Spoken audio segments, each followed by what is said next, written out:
Shalom, salam sejahtera para pemirsa dimanapun Anda berada. Kembali kita bertemu dalam video Sekolah Sahabat 10 menit, yang pada pekan ini kita akan pelajari satu judul yang menarik, yaitu pelajaran 9 untuk melayani dan menyelamatkan. Satu pelajaran yang kita tunggu-tunggu dari seri Yesaya Hiburkanlah Umatku, yang pada pekan ini kita akan masuki pelajaran ke-9. Dari lokasi perumahan The Icon, BSD, saya akan bacakan hafalan yang tertulis dalam Yesaya 42 ayat yang pertama. Dikatakan demikian.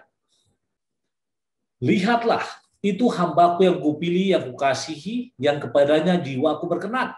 Aku akan menaruh rohku ke atasnya, dan ia akan memaklumkan hukum kepada bangsa-bangsa.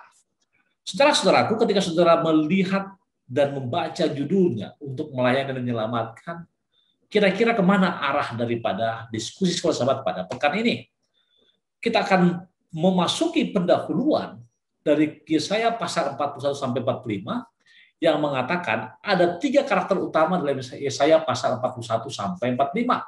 Yang pertama adalah seorang hamba yang mewakili Israel. Yang kedua, seorang hamba yang diurapi dalam kurung Mesias yang akan memiliki misi yang sulit.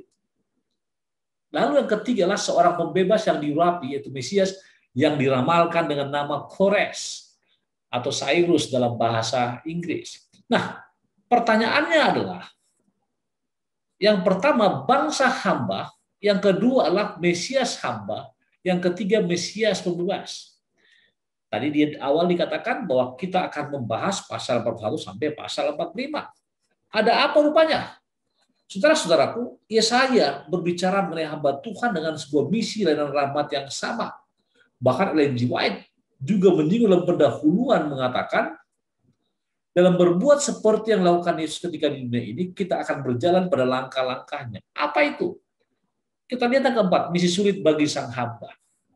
Nah, keempat ini akan menjadi tema utama, di mana kita akan masuki pelajaran pertama, itu pelajaran hari Minggu, itu bangsa hamba. Yesaya 41 ayat 8 dan 9 dengan jelas mengatakan, tetapi engkau, hai Israel, hambaku, hai Yakub yang telah kupilih, keturunan Abraham yang kukasihi, engkau yang telah kuambil dari ujung-ujung bumi dan yang telah kupanggil dari penjuru-penjurunya. Aku berkata kepadamu, engkau hambaku, aku telah memilih engkau dan tidak menolak engkau. Satu ayat yang sangat bagus untuk memulai pelajaran hari Minggu. Siapa hamba ini? Hamba ini tidak dilakukan lagi melambangkan umat Allah pada saat itu, yaitu Israel dan Yehuda. Bahkan kita dapat menyimpulkan bahwa referensi berikut tentang hamba dalam Yesaya juga mewakili Israel. Namun sebutan lain merujuk pada seorang Mesias yang tidak diketahui namanya, yang akan membebaskan Israel dan akan mati sebagai korban. Referensinya Yesaya 49 ayat 6 dan 7, 52, 13 sampai 53 dan ayat 12. Jadi ketika saudara baca pelajaran hari Minggu, maka paling sedikit ada 2 hamba dalam kitab Yesaya. Yang pertama adalah hamba yang artinya umat Allah yang diselamatkan dan ditebus. Yang kedua adalah hamba yang tidak diketahui namanya, dan dia adalah Mesias penebus.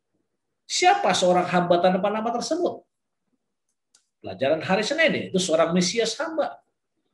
Yesaya 42 yang pertama yang merupakan ayat hafalan mengatakan, lihatlah, itu hambaku yang kupegang, orang pilihanku yang kepadanya aku berkenan.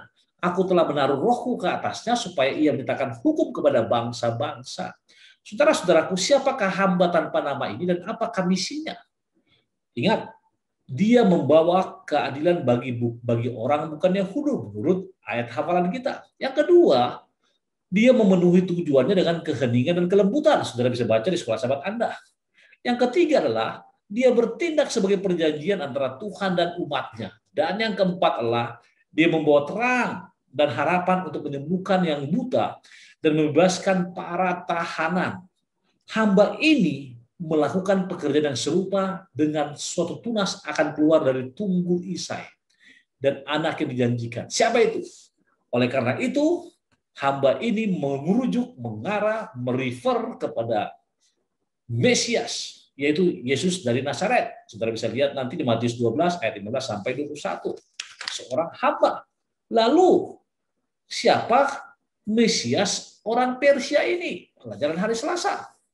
Kita akan baca buku Yesaya pasal 45 ayat yang pertama dikatakan, beginilah firman Tuhan, inilah firmanku kepada orang yang kuurapi, kepada Kores yang tangan kanannya kupegang, supaya aku menundukkan bangsa-bangsa di depannya, dan melucuti raja-raja, supaya aku membuka pintu-pintu di depannya, dan supaya pintu gerbang tidak tinggal tertutup.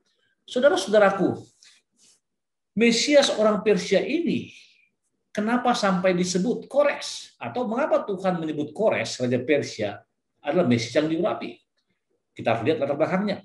Ingat, di Israel ada dua jenis orang yang diurapi, imam dan raja. Selain itu, kadang-kadang nabi juga diurapi. Intinya, raja pun diurapi, imam pun diurapi, dan nabi pun diurapi. Sang Mesias adalah seorang yang diurapi yang sempurna. Dialah imam, raja, dan nabi. Dan namun Kores diurapi untuk memenuhi hanya satu dari peran tersebut, yaitu satu misi sebagai raja. Dia adalah raja yang diurapi, yang dipanggil oleh Tuhan untuk menjalankan misi khusus untuk membebaskan umatnya. Lalu ketika ada Mesias orang Persia, maka pelajaran hari Rabu, harapan untuk masa depan, munculnya seorang Mesias pembebas. Siapa itu? Kita akan baca ayat-ayatnya yang tertulis dalam Yesaya 44 ayat yang ke-28, dikatakan demikian. Akulah yang berkata tentang Kores, dia gembalaku, segala kehendakku akan digenapi dengan mengatakan tentang Yerusalem. Baiklah ia dibangun, dan tentang bait suci baiklah diletakkan atas dasarnya. Saudara-saudaraku, ketika saudara melihat tulisan silinder Kores ini, maka arkeologi maupun Alkitab mengkonfirmasi penggenapan nubuatan Yesaya tentang Kores. Bahkan dikatakan Kores mengeringkan sungai Efrat untuk menaklukkan kota Babylon. Itu ditulis dalam Yesaya 44:27. Dia juga mengizinkan kembalinya orang-orang Yahudi ke Yerusalem dan memberi mereka semua yang mereka perlukan untuk membangun kembali bait suci. Artinya apa? Koreslah orang yang mengembalikan bangsa yang ditawan di Babel, dan yang luar biasa dikatakan apa? Mengizinkan mereka membangun bait suci dan memenuhi kebutuhan. Semua ini diramalkan 150 tahun sebelum hal itu terjadi. Hal ini menyebabkan beberapa orang menyangkal bahwa semua pasal ini ditulis oleh Yesaya. Namun demikian, saudara-saudaraku, gulungan Laut Mati menegaskan bahwa kitab Yesaya hanya memiliki satu penulis. Itu siapa? Yesaya saja. Nabi yang hidup pada abad ke-7 sebelum Masehi dan diilhami oleh Allah. Artinya apa? Harapan untuk masa depan datang dari seorang Mesias pembebas, dalam tanda kutip, Kores pada sebelumnya, yang memberikan keleluasaan kebebasan pada bangsa Israel, dalam tanda kutip, bangsa Yehuda untuk membangun kembali kota tersebut. Dan Ellen G. White dalam bukunya Conflict, Courage, September 8 mengatakan, sebagaimana raja melihat perkataan yang dinubuatkan lebih dari 100 tahun sebelum kelahirannya, cara di mana Babylon harus membawa saat dia membacakan pekabaran yang ditujukan kepadanya oleh penguasa alam semesta, hatinya sangat tersentuh, dan dia bertekad untuk memenuhi misinya yang ditetapkan ilahi. Dia akan membiarkan para tawanan Yudea bebas. Dia akan membantu mereka memulihkan bait Jehua dalam suatu tulisan pengumuman yang terbitkan di seluruh kerajaan. Kores menyatakan keinginannya untuk menetapkan kembali orang Ibrani dan untuk membangun kembali tempat ibadah mereka.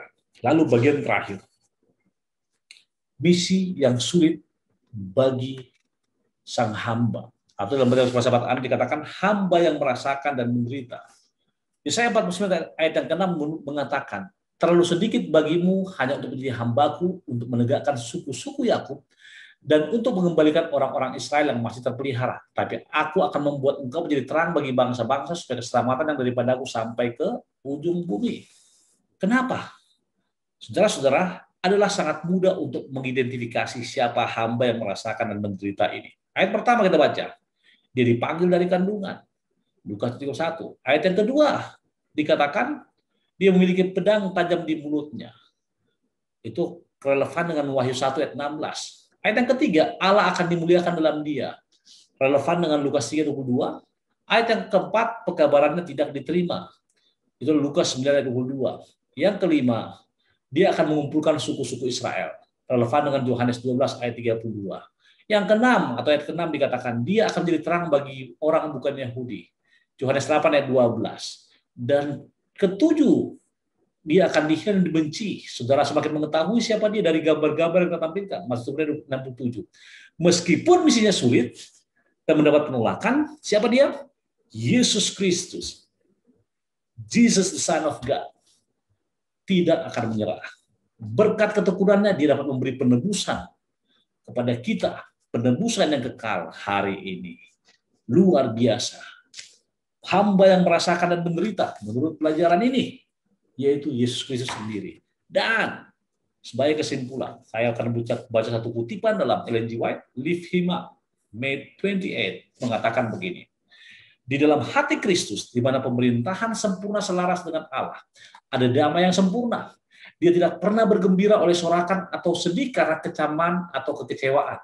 Di tengah pertentangan terbesar dan perlakuan paling kejam, dia masih memiliki keberanian yang baik.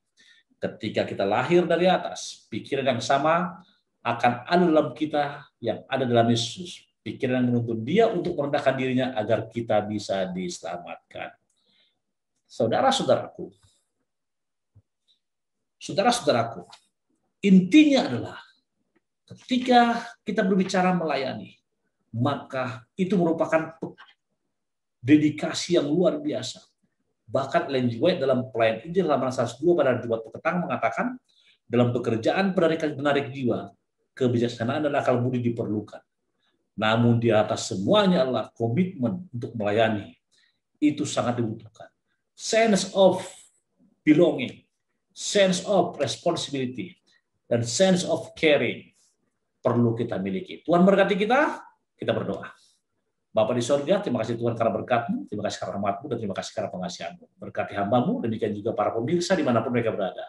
Berkat berjalan sekolah sahabat ini, terpuji nama Tuhan dan Yesus yang berdoa. Amin.